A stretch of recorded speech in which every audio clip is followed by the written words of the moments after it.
Last week I talked about that trope that you find in a lot of movies and books and TV shows about the girl that's not like other girls. And I talked about why I'm using air quotes and a tone because it's kind of like overused and annoying sometimes. It kind of takes the place of like actual character development and the uniqueness of a person. And that I also talked about how I think a lot of those stories appeal to people because they address something that is actually real and actually difficult that a lot of girls and women find themselves in, being kind of like socially outcast or mistreated or being I wouldn't say fully bullied, but like some people are bullied or just kind of ostracized for not being like other girls. I talked a little bit how I could relate to that experience from junior high, and I shared a book that I read. I'll link the video below if you're interested in part one, because I talk about a book that I read, a biography of someone's life, and how she embodied that idea of not being like other girls, but then talked about how it really came from a real place of like trauma in her life and trauma in her parents' life and how that affected her, and talked a little bit about like the real world examples of not being the girl that's not like other girls. And I also mentioned that I have another book. I finally finished it that also comes under this category of a real life girl who's actually not like other girls. And um, before I show you the book, I have something that happened to me that illustrates the point that I want to make in talking about this story. So I've started recently taking a new commute in the morning to my job, and it's a long story why it's like long back roads. It's a place that I've never been. It's going through cities I'd never been before, but I needed to take it because it was a more reliable route to my job. So I had my GPS. I put the address in my GPS, and I'm like, okay, I've got my GPS, I've got my address, here we go. So I'm in the car, I'm driving, but still feeling a little bit nervous, even though I have my map, I have the, voice on the GPS telling me how to prepare for turns and things coming up. And still, I was feeling a little apprehensive, like, I know where I'm going, I don't know, I was feeling a little unsure. But then when I was coming to the brand new part of my route, at the turn I needed to take, there was a truck in front of me. And I was so grateful for that truck because they were going the same direction I was going to go.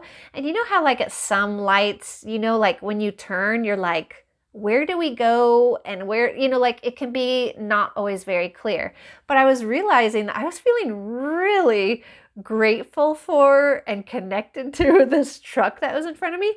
All they were doing was living their life, going on maybe their normal routine of a drive for their morning routine. I don't know, but that truck was in front of me. They pulled into the turn lane that I needed, which I wasn't really totally confident about. And then when they turned, I just went, "Oh, I'll turn where they turn." And also the other day, well, maybe it was yesterday, I was driving in a car with somebody, and the driver had not been on this route, but I had. And so I was able to say, oh, when you come up to this confusing part, just follow that. I think it was like a trailer. It was a truck pulling a trailer. Different situation, but a similar experience. So I was like, oh, just follow that trailer. And so then they knew to like, where they had more confidence where to go because of following the person in front of them. Now, we could have a whole conversation about like, don't just do what everybody around you is doing without thinking about it. Like I don't want it to go down that route. What I want to talk about is the fact that like, you never know when you're the person that's just living your life, like that person in the truck or the person pulling the trailer. You never know when you're just living your life, making decisions, doing your thing, being you. You never know who is watching, following behind you. I don't know. Who is just grateful to have you there doing your thing because you're kind of showing them the way, like if they're wanting to go in a similar place as you and you show them like, this is the way to go. You might just be someone in a truck driving and turning at a red light, at a green light, and giving confidence and comfort to the person behind you who's like, oh, phew, okay, other people are going this way too. Okay, it's not just me. Okay, we turn here. Okay, good. I'm not going in the wrong lane. It's just, if you've had that experience, you know what I'm talking about, where it's like, okay, follow them. They've got it. Good. Okay, the reason I'm telling you that story is because this book, The Eagle Huntress, tells the story of this girl. Well, she's in her 20s now, but at the time that this was written, Aeschylpan was living in Mongolia and felt very strongly that she wanted to hunt with an eagle. And in her culture, for many, many, many generations, there hadn't been a girl or a woman doing eagle hunting. Not always, but for in recent memory of her village and her area in Mongolia, there weren't girls being taught how to do eagle hunting. Whereas when it first started, or like in more ancient times, there were women doing eagle hunting with eagles. But this book talks about how from a very, very young age, she just wanted so bad to be taught by her dad. And the reason I told that whole story about like, you never know how just you being you, living your life, affects the people around you and the people watching you, because I don't want to give all the details, because if you end up reading this book, I want you to have the joy of like finding out the cool things that happen.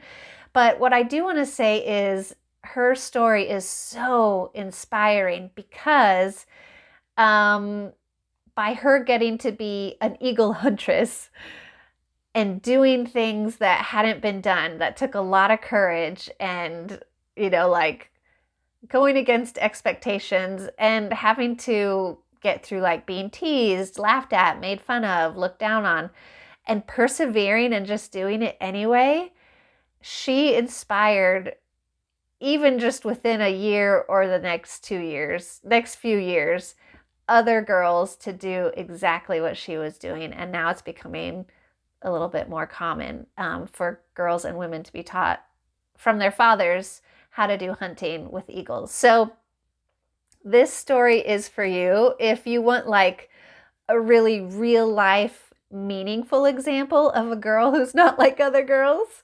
This is not, you're like, oh, they just don't understand me. It's like not like a victim attitude. She's so confident. Even when all of this stuff happened, I'm pretty sure she's only like 13 years old. It's so inspiring. If you like stories of people having courage, facing difficulty, persevering, this is for you. If you like stories if you are super into like people's relationships to animals, especially either service animals, or I don't know if you would really call this a pet, but there's a lot of love and connection between her and her eagles. It's just so beautiful. I found myself reading this book. It's really, you can see it's pretty short. You could probably read it in a couple of days or one day if you have a lot of time. But I found myself reading this book and just being like, oh, yes, yes. I was like cheering for her, like, yeah. So excited. So anyways, if you like stories of girls who are not like other girls, but like real life inspiring stories of inspiration. What other words can I use for filler? I think you get it. The Eagle Huntress, there we go. Aeschylpan Nurgaev. I hope I'm saying that right. Anyways, highly recommend.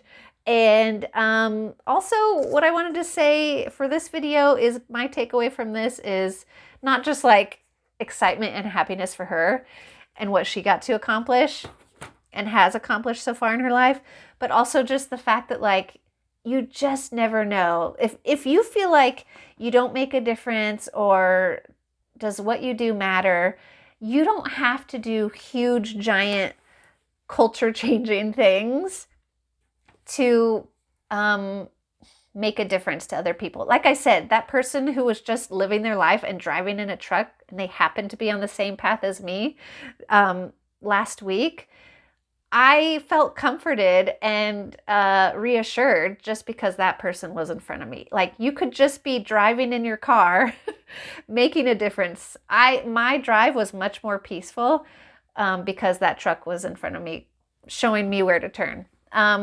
What you do can help others to come along and do the same things, whether that's just little moments in everyday life or huge inspiring changes and exciting ways of inspiring the other people around you. Hopefully that made sense. I just really loved this story. Again, if you like inspiring stories and if you like animals, definitely you will love this. You just will. I don't see how you couldn't. All right. Let me know what you're reading in the comments. I'm always interested to find out other books to read to add to my TBR to be read list. Thanks for watching.